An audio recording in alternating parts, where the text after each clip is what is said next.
Hello, it's Mick from Bushcraft, and today we're on the Fungi Foray with Dr. Irene Ridge. And you can see there the group just wandering through the woods. We've found loads of fungi so far, and it's really interesting. So much information to take in though, but we're learning as we go. So we're off now to go and find some more. See you in a bit. It's up on the base of spore coat, and the spores of this one are middle brown. And it is in fact an inossive fungus, a fibre cat. This is one where you shouldn't handle the stem, because when you nearly always have to use a microscope to get to species. If you look in the book, you see this lots of brown fungi. But this one has this very distinctive swollen bottom to its stem. Now that's something you could easily break off if you just snapped it up carefully.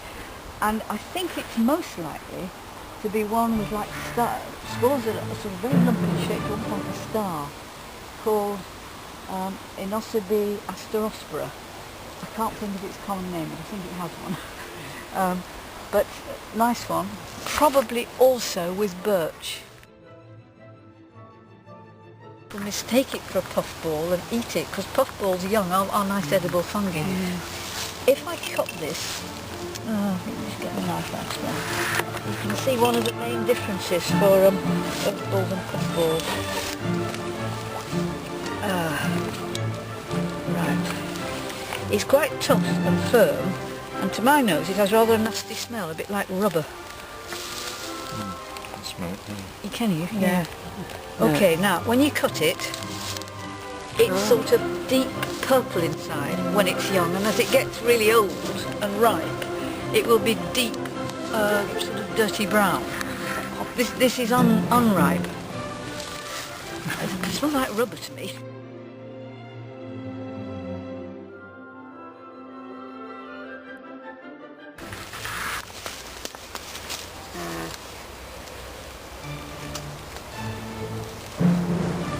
Getting anything so far, pity.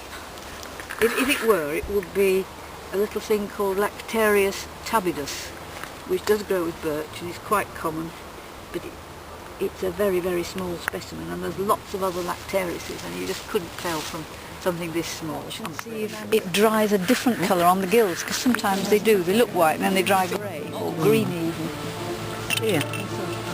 All right, well why don't you break it a little bit off, and then put it on your hanky and see if anything happens. I'll just try and find the cap. Just break a little bit off the cap, just a teeny bit, so it milks. Now then, put the cut end down on your tissue. There, put that bit end down there like that, and see if any yellow colour comes. I rather doubt it will.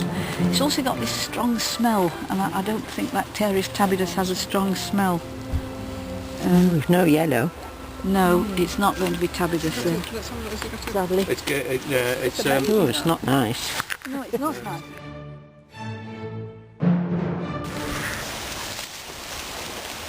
Oh, right. They split and gone together. Well, I got in the garden.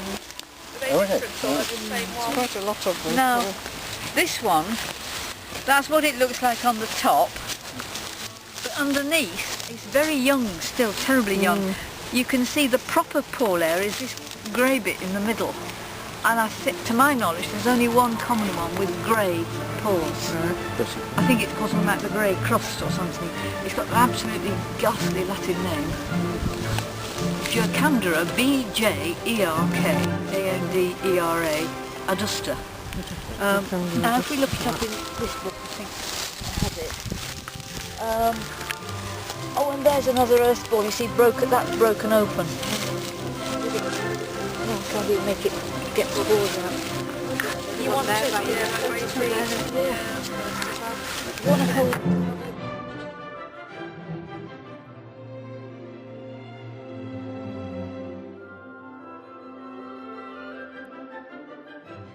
yellow gills underneath, which then go dark chocolatey brown, and it has dark chocolate brown spores, and so it leaves a little ring on the stem. You can just see it at the top. I'll pass this round. It tastes very bitter. Sulfatost Hypholoma fasciculare. Hypholoma. Wanna have a look? Is it called sulfur? Yes, because of the colour and because it does grow in these tufts like this. Yes. Tough shank. Yes. What is it? It's not one of the more typical ones. I think this is the buttercap. There's a group of fungi which typically have, it's quite a smooth, it's a very smooth stem with no hairs on it. The tough shanks, because the more typical ones have got really tough cartilaginous stems. Now this one actually is not all that tough, just to confuse you. They have white spores, there's white underneath. They are smoothish on top. Now this one in particular, when it's young and fresh, and this is a bit old, is really quite buttery, sort of greasy feeling on top. You can still get a feel for that. And they also have the gills. If you look underneath, the gills hardly touch the stem at all. They sort of go sharply up just as they arrive at the stem, and that's a characteristic of them. And the buttercap also has this very smooth stem. So it's a common one. Gills very close together. Shall we see? Oh, it's on sort of soil stroke litter. See how it binds the litter? The mycelium. The mycelium is all the little hyphae that make up the fungus. Really, most of the fungus is underground. This thing is just the tip of the iceberg. It's like a leaf on a tree. That's why you can pick them. This one has got really recurrent gills. That is, they're coming down the stem. Well, it's a clitocybe. Right. I would say it's a I think it's a clitocybe. There are a great patch of them, but they're all very white and flat to start with. Yeah. And then they go brown and...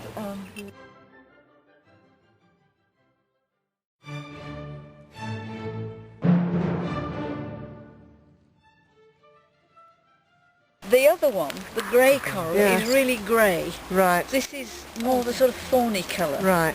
And it's got these fine fringed tips to it. And its name now is Clavulina coralloides. It used to be called Clavulina cristata. So if you're an older book, it's be called cristata. Yeah. Don't worry. Coralloides.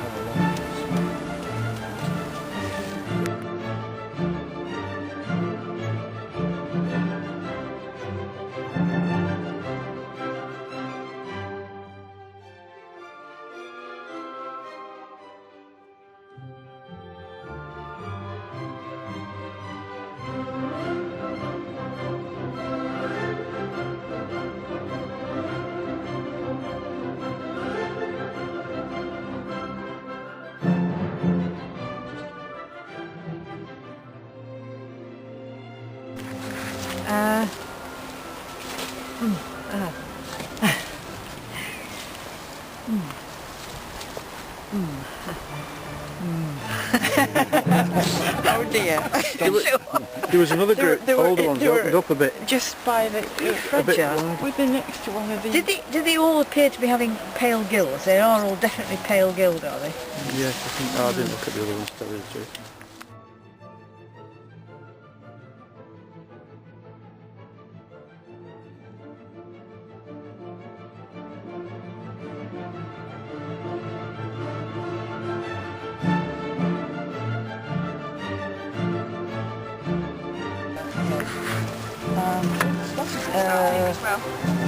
It's only on pine.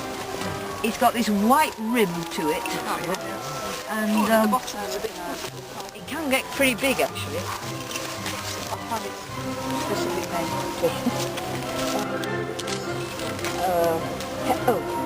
Heterobasidium. Nice one. Heterobasidium annosum. Well, he knows. 254. What did you say it's called? Heterobasidium. Basidium, annosum. I can smell it.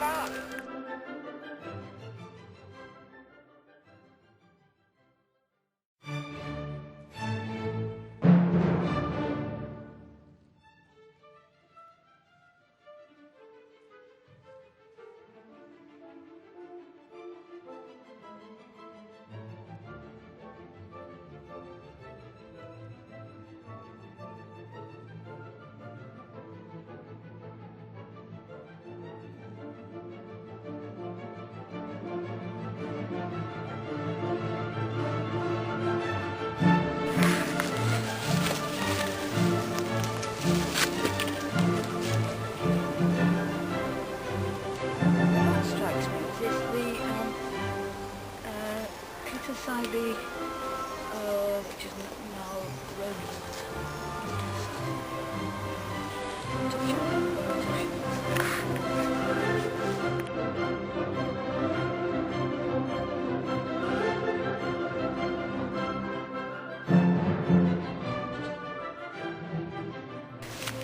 When they're really, it is white still. You see the difference compared with the earth ball, and it's quite soft, not at all hard. She's just putting it in her. Yeah.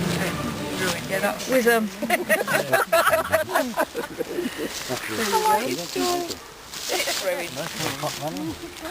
That's smell.